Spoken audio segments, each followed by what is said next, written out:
$5 was all it took to buy what everyone in that cramped auction barn considered the most worthless creature they had ever seen.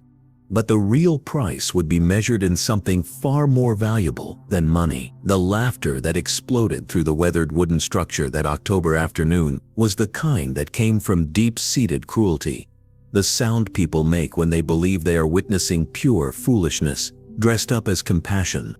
The white mare standing in the center ring was barely recognizable as a horse at all.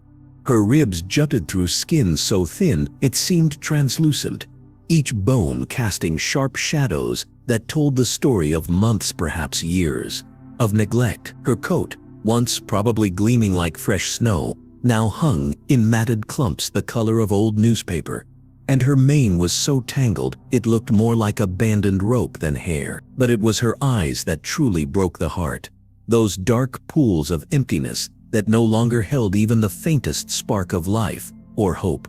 Every person packed into that barn knew horses, knew what to look for, knew the difference between an animal with potential and one that was simply beyond saving. The seasoned ranchers in their worn denim and faded flannel shirts leaned against the wooden railings, their weathered faces carrying the kind of hard-earned wisdom that came from decades of making practical decisions about livestock. The wealthy buyers in their tailored jackets and polished boots shifted uncomfortably in the metal folding chairs, their expensive tastes offended by the very sight of such a pathetic creature. And then 17-year-old Melody Hartwell, her simple brown braid hanging down her back, and her scuffed boots marking her as someone who worked rather than merely owned, raised her trembling hand. The silence that followed was deafening, broken only by the sound of Earl Hutchins, the gravel-voiced auctioneer, clearing his throat in disbelief. When her hand remained raised and no other bids followed, the laughter began like a match struck in darkness, spreading from person to person until the entire barn echoed with the sound of grown men and women laughing at a teenager who dared to see value where they saw only waste. The gavel fell with a sharp crack that seemed to punctuate their amusement, and suddenly, Melody owned a horse that looked more like a ghost than a living animal. As she walked forward to claim her $5 purchase, the whispered comments followed her like shadows, each word designed to cut deeper than the last. But something in the way she moved, something in the set of her shoulders and the steadiness of her step, suggested that this girl understood something the rest of them had forgotten. Sometimes the most profound damage isn't visible to the naked eye, hidden beneath layers of trauma that run deeper than neglect or hunger. And it wasn't until Melody led her $5 mare through the weathered gate of her family's modest farm that the true extent of the devastation became clear. The white horse she had already begun calling Luna moved like a creature haunted by memories too terrible to name, each step deliberate and careful as if the ground itself might betray her at any moment. The Hartwell farm wasn't much to look at, with its peeling paint on the barn siding and fence posts that leaned at angles that suggested years of wind and weather. But it was honest land, worked by honest hands, and there was something peaceful about the way the morning mist settled over the rolling pastures. Yet Luna seemed unable to absorb any of that tranquility, standing rigid at the end of her lead rope like a statue carved from bone and sorrow. When Melody reached out to remove the frayed halter, Luna flinched so violently that she nearly fell, her entire body recoiling from human touch as if it brought nothing but pain. The mare's reaction wasn't just fear, it was something deeper, a kind of emotional shattering that had convinced her that safety was an illusion and kindness was simply cruelty wearing a different mask. She backed into the far corner of the small paddock, pressing herself against the wooden rails until there was nowhere left to retreat, her dark eyes wide and watching but empty of any expectation that things might improve. Dr. Sarah Chen arrived that afternoon with her worn leather veterinary bag and the kind of gentle authority that came from 3 decades of treating everything from prize-winning show horses to barnyard rescues. She examined Luna with practiced hands that moved slowly and deliberately, her expression growing more troubled with each discovery. The mare's physical condition was worse than even Melody had realized. Her muscle mass, depleted to the point where standing seemed to require tremendous effort, her coat harboring the dull lifelessness that spoke of prolonged malnutrition. But it was the psychological damage, that concerned Dr. Chen most. The way Luna's breathing became shallow and rapid at the slightest unexpected movement, how she seemed to retreat somewhere deep inside herself whenever anyone approached.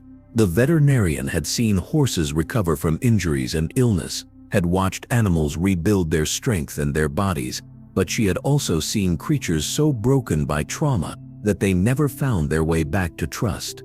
As the sun began to set that first evening, painting the sky in shades of amber and rose, Melody sat on an overturned bucket outside Luna's paddock, simply watching the mare who stood motionless in her chosen corner. Most people would have seen nothing but a hopeless case, a $5 mistake that would require more money and heartache than any teenager should have to bear. But Melody saw something else, something that flickered in Luna's dark eyes when she thought no one was looking, a tiny ember of spirit that refused to be completely extinguished despite everything that had tried to snuff it out. Buried secrets have a way of surfacing when someone cares enough to dig for the truth.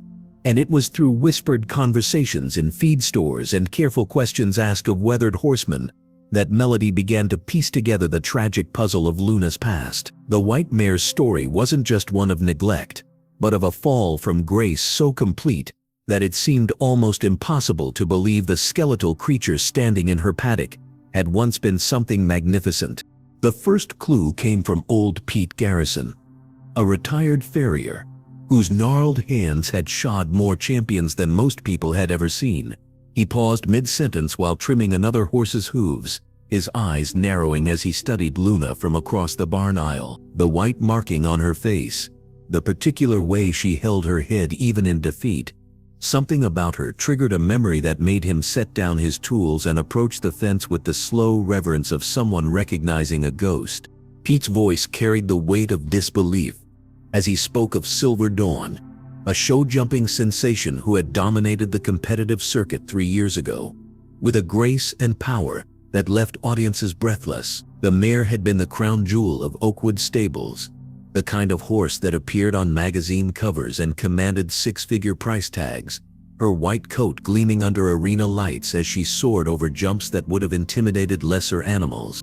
The mystery deepened when Melody tracked down Marcus Whitfield, a former trainer, whose once steady hands now trembled with more than age as he spoke reluctantly about those final months at Oakwood. The prestigious stable had been known for producing champions, but beneath the polished exterior, something dark had been growing, a culture of winning at any cost that pushed horses and riders beyond the boundaries of safety and sanity.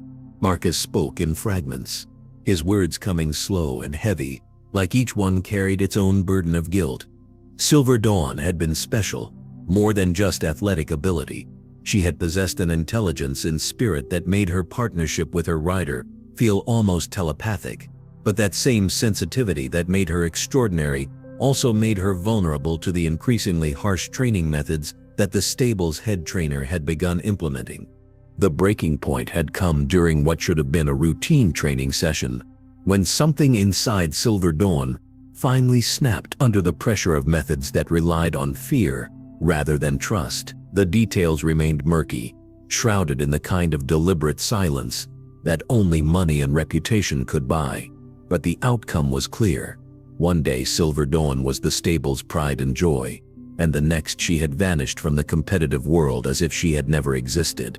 What Marcus couldn't explain was how a horse worth hundreds of thousands of dollars had ended up starving in some backwater holding facility, her identity erased, and her registration papers buried so deep that no one would ever connect the broken mare at a $5 auction with the champion who had once flown over jumps with the confidence of a creature born to soar. But Melody was beginning to understand that some falls from grace aren't accidents. They're carefully orchestrated disappearances designed to hide secrets that powerful people would rather keep buried. Healing begins not with grand gestures or dramatic breakthroughs, but with the quiet consistency of showing up when no one believes there's any point in trying. And it was this truth that Melody discovered as she settled into a routine that seemed foolish to everyone except the broken mare who watched her from the shadows of the paddock. Every morning before school and every afternoon when the bus dropped her at the end of the long gravel driveway, She would make her way to Luna's corner of the world, carrying nothing more than her presence and an unshakable belief that time itself could be a form of medicine. The ritual never varied, though its simplicity masked the profound patience it required. Melody would position an old wooden crate just outside the fence line, close enough to be noticed but far enough away to feel safe. And she would sit. Sometimes she brought homework, reading aloud about history and literature in a voice that carried no expectation of response, the words drifting across the space between them like gentle rain on parched earth. Other times she hummed old songs her grandmother had taught her, melodies that seemed to carry their own healing properties in their familiar patterns and soothing rhythms. The carrots she brought remained untouched, small orange offerings left on the fence post that would disappear overnight, taken by raccoons or barn cats, but never by the mare who needed them most. Luna continued to stand in her chosen corner, motionless as a statue carved from marble and misery, her dark eyes following Melody's movements with the wariness of a creature who had learned that human attention rarely brought anything good. Neighbors driving past would slow their trucks and shake their heads at the sight of the teenager sitting alone beside an empty paddock. Their comments carried on the wind about wasted time and hopeless causes. The school guidance counselor suggested that perhaps Melody might benefit from more social activities, something that would connect her with peers rather than isolating her with a damaged animal that would likely never improve. Even her own family began to express gentle concerns about the hours she spent in what appeared to be one-sided conversations with a horse that showed no sign of caring whether she was there or not. But Melody understood something that the doubters couldn't see, that healing required the kind of patience that operated on a different timeline than human expectations. She noticed things that others missed, the almost imperceptible changes that accumulated like morning dew, invisible until suddenly everything glistened. Luna's ears, which had remained pinned flat against her head for weeks, began to twitch forward when Melody's voice first reached the paddock each afternoon, only for a heartbeat before resuming their defensive position. The mare's head, which had hung low like a flower too heavy for its stem, began to lift slightly when footsteps approached, not with hope, but with the kind of cautious awareness that suggested some small part of her was beginning to remember that not all human presence brought pain. These moments were so brief that anyone watching might have dismissed them as coincidence. But Melody felt each tiny shift like a whispered promise that beneath the layers of trauma and fear, something essential still survived, waiting for the right moment to emerge from its protective shell. Trust arrives, not with fanfare, but in the space between heartbeats, in moments so fragile they could shatter with a careless breath. And it was on a morning when October mist clung to the grass like silver threads that the invisible wall between Melody and Luna finally began to crack. The air carried that particular stillness that comes just before dawn fully commits to becoming day, when the world holds its breath and waits for something indefinable to shift from possibility into reality. Melody had arrived earlier than usual, drawn by something she couldn't name, settling onto her familiar wooden crate while the farm still slumbered around them. Luna stood in her customary corner, but something was different in the way she held herself, a subtle alertness that hadn't been there before, as if some internal alarm had finally stopped ringing and allowed her to truly see her surroundings rather than simply endure them. The breakthrough began with the smallest of movements, Luna's head turning not away from Melody's presence, but toward it, her dark eyes meeting the girl's gaze without the immediate retreat that had marked every previous encounter. There was still wariness there, still the careful distance of a creature who had learned that safety was a luxury she couldn't afford.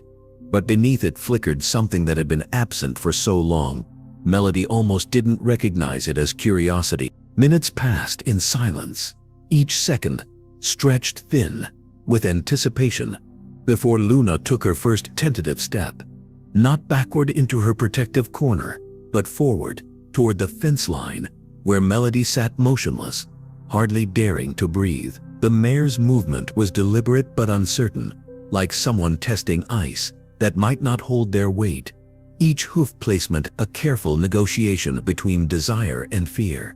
Another step followed, then another, until Luna stood close enough that Melody could see the individual whiskers around her muzzle, could count the flecks of deeper brown in her dark eyes, could feel the warmth radiating from her body despite the cool morning air. The mare's nostrils flared as she processed Melody's scent, her breathing shallow but steady, and when she finally extended her neck to investigate the palm that Melody held perfectly still, the touch of her breath against human skin felt like the first word spoken in a conversation that had been years in the making. Luna didn't retreat when their eyes met at this impossible closeness. Didn't flinch when Melody's other hand moved slowly to rest against the fence post. Instead, she remained present in a way she hadn't been since those terrible days at Oakwood Stables. Her attention focused not on escape routes or potential threats, but on this moment, this person, this possibility that perhaps not all human contact had to end in pain. The connection lasted only seconds before Luna stepped back, reclaiming her safe distance.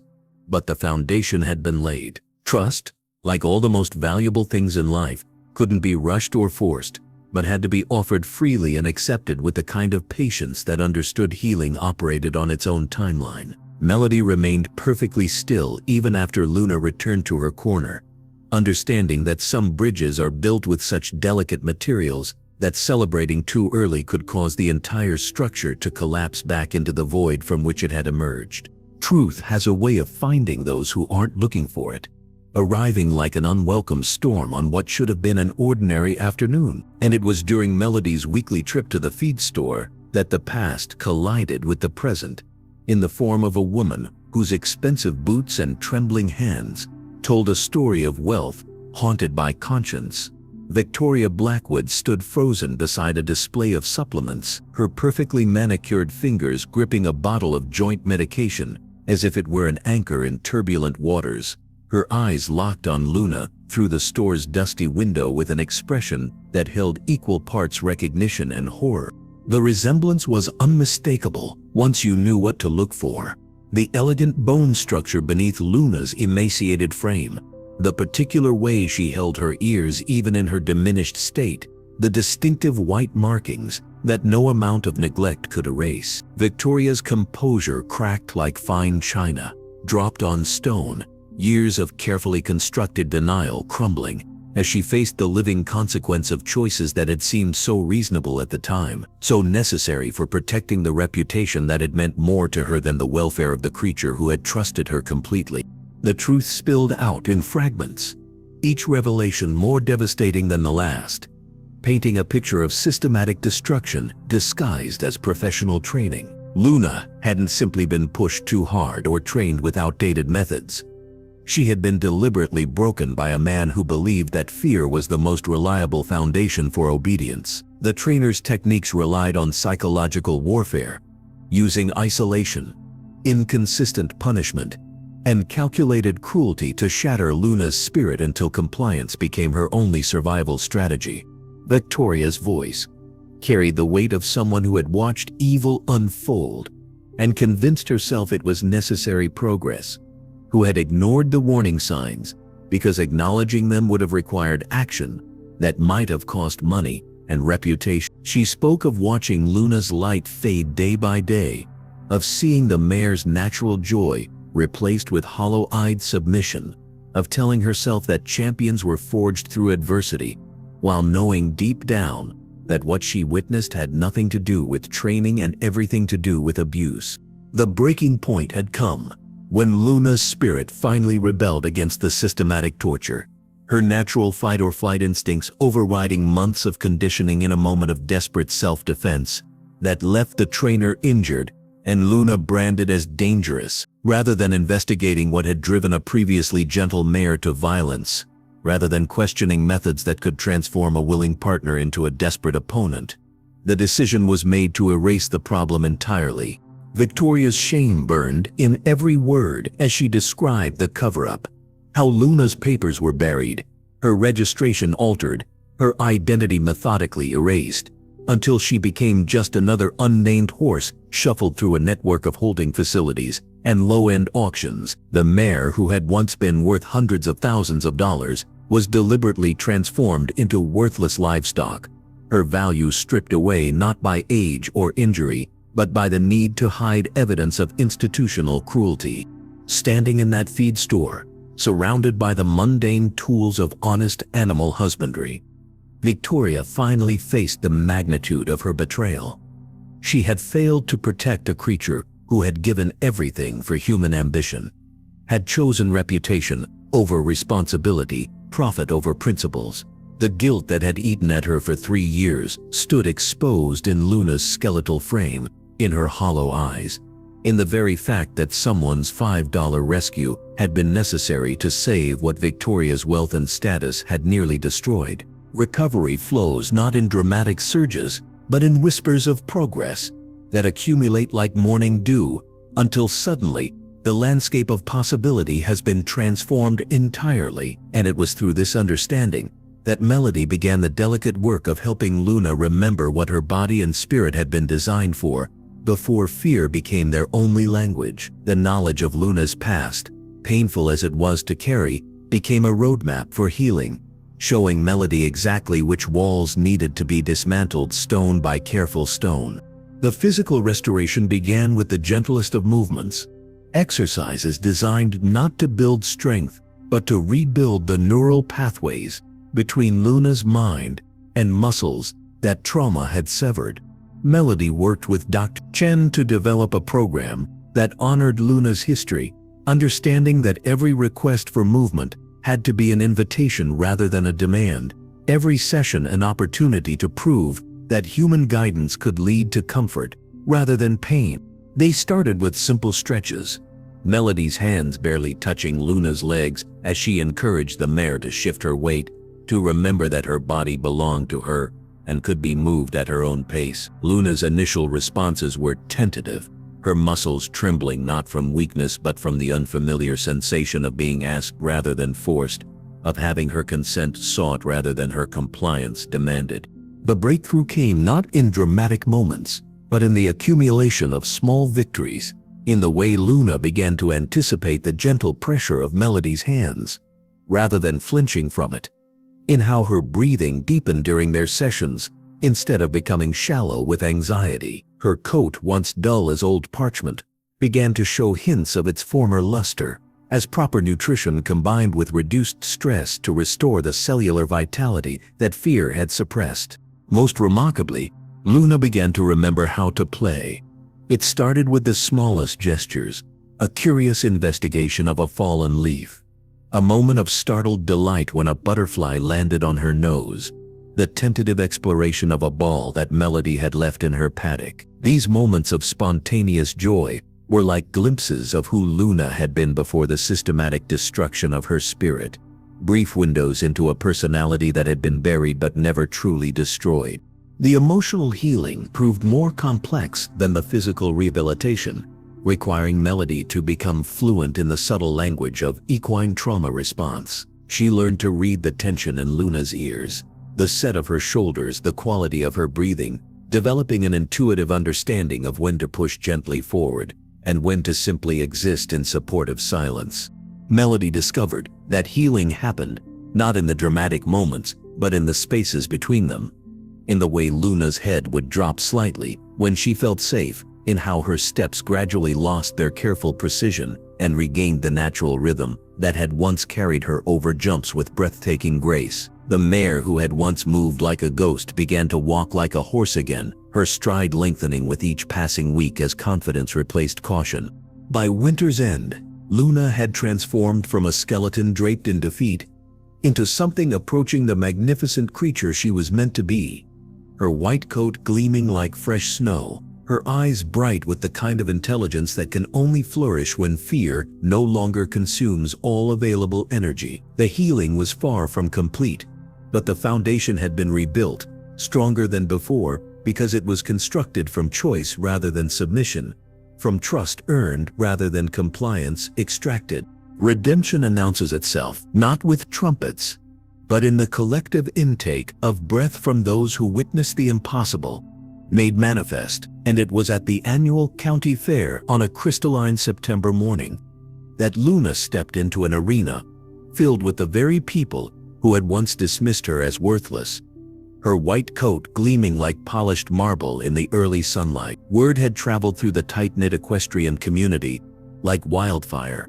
Whispered conversations in tack rooms and feed stores carrying tales of the miraculous transformation that seemed too extraordinary to believe, until seeing became the only path to understanding. The same weathered faces that had filled the auction barn nearly a year ago now lined the arena fence, their expressions no longer carrying the cruel amusement of that autumn afternoon, but something closer to reverence, mixed with disbelief. Earl Hutchins, the auctioneer who had brought his gavel down on that $5 bid, stood with his arms crossed, his eyes fixed on the mare who had haunted his thoughts through countless sleepless nights, wondering if he had witnessed the beginning of a miracle or simply delayed an inevitable tragedy.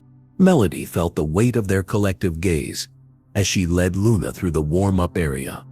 But her focus remained entirely on the creature beside her, reading the subtle language of her breathing, the set of her ears, the quality of her stride. This wasn't about proving anything to the doubters or silencing the critics who had written them both off. This was about offering Luna the chance to remember who she had been before fear became her primary language, to feel the joy of movement and partnership that had been stolen from her in those dark days at Oakwood Stables. The jumps themselves seemed almost secondary to the profound trust required to approach them, each obstacle representing not just a physical challenge, but an emotional leap of faith that demanded Luna believe in her own capability again. As they entered the arena, the murmur of conversation died completely, replaced by the kind of silence that holds its breath in anticipation of witnessing something that might redefine everything previously understood as possible. Luna's first few strides carried the careful precision of someone testing uncertain ground. But as she settled into her natural rhythm, something shifted in her bearing. Her neck arched with the pride of a creature, remembering her own magnificence. Her ears pricked forward with eager attention rather than defensive weariness, and her movement began to flow with the liquid grace that had once made her a champion. The first jump approached like a question posed in wood and paint, and Luna answered with the kind of effortless power that makes physics seem negotiable. She lifted off the ground with her entire being engaged in the act of flight, her legs tucked precisely beneath her, her landing so light it seemed as though gravity had briefly forgotten to apply its usual rules. Jump after jump she soared with increasing confidence, each successful clearing building upon the last, until she was no longer simply completing a course but dancing through it. The crowd that had once laughed now stood transfixed, watching a resurrection unfold in real time, witnessing the transformation of broken into beautiful, of worthless into priceless. When Luna cleared the final jump and cantered through the finish gate, her breathing easy and her stride still filled with the joy of remembered purpose, the silence that followed was not empty, but full, pregnant with the understanding that sometimes the most profound victories are measured not in ribbons or prizes, but in the simple fact that hope, given enough patience and eyed, can indeed triumph over despair. Full circles rarely announce themselves with fanfare, arriving instead as quiet moments of recognition, when past and present converge to reveal the profound distance traveled. And it was exactly 1 year after that first auction that Melody and Luna returned to the same weathered barn, their roles transformed from desperate bidders to living testimony of what becomes possible when someone refuses to accept that broken means worthless. The autumn air carried the same crisp promise it had the year before, but everything else had shifted in ways both visible and profound. Luna stood beside the trailer, with the bearing of a creature who had reclaimed her birthright, her white coat gleaming like fresh snow under the afternoon sun, her muscles rippling beneath skin that spoke of proper care and genuine love rather than neglect and abandonment. The transformation was so complete that several people approached to ask about her breeding, her training, her availability for purchase, never imagining that this magnificent mare had once been dismissed as the most worthless creature to ever pass through these doors. Melody moved through the crowd with quiet confidence, her braided hair now framing a face that had matured beyond her 18 years, shaped by the kind of wisdom that comes from proving that patience and persistence can indeed resurrect the seemingly irredeemable. She nodded politely to the comments about Luna, accepted the business cards thrust into her hands by people who wanted to know her training secrets, but her attention remained focused on scanning the horses being presented for sale. The familiar rhythm of the auctioneer's voice filled the barn as lot after lot was presented and sold, quality animals finding their way to appropriate homes for prices that reflected their value and potential. But then, toward the end of the sale, a small bay gelding was led into the ring, his ribs showing beneath a dull coat, his head hanging low with the same defeated posture that Luna had once carried like a shroud. The crowd's reaction was depressingly familiar. The same dismissive murmurs and cruel chuckles that had followed Luna into this very ring 12 months earlier. Someone joked about dog food prices. Another wondered aloud why they even bothered presenting such obvious waste cases.